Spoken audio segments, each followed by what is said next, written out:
जलतज्ञ doctor Rajendra Singh यांनी नाशिकमधील गोदावरी नदीच्या काँक्रिटीकरणावरून राजकारणी व कंत्राटदारांवर टीका करत नदीचे काँक्रिटीकरण झाल्यास ती मृतप्राय होत असल्याचे सांगत आंदोलनाचा इशारा दिलाय।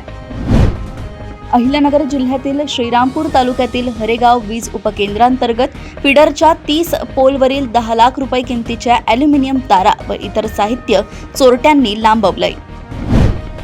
पाळधी ते तरसोद बायपास बंद असल्याने जुन्या महामार्गावर वळवलेल्या वाहतुकीदरम्यान ट्रान्सपोर्ट नगर परिसरात भरधाव वाहनाने धडक दिल्याने भुसावळ येथील वरुण सुरवाडे या तरुणाचा मृत्यू झाला तर दोघे जखमी झाले।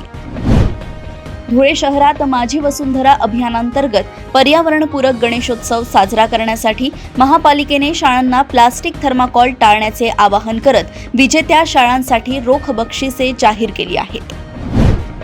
नंदुरबार जिल्ह्यातील कोंढावळ येथे गेल्या 15 दिवसांपासून बिबट्याने धुमाकूळ घातला असून 4 कुत्रे, 2 वासरे व एका शेळीचा शिकार केल्याने शेतकऱ्यांमध्ये प्रचंड भीतीचे वातावरण निर्माण झालंय।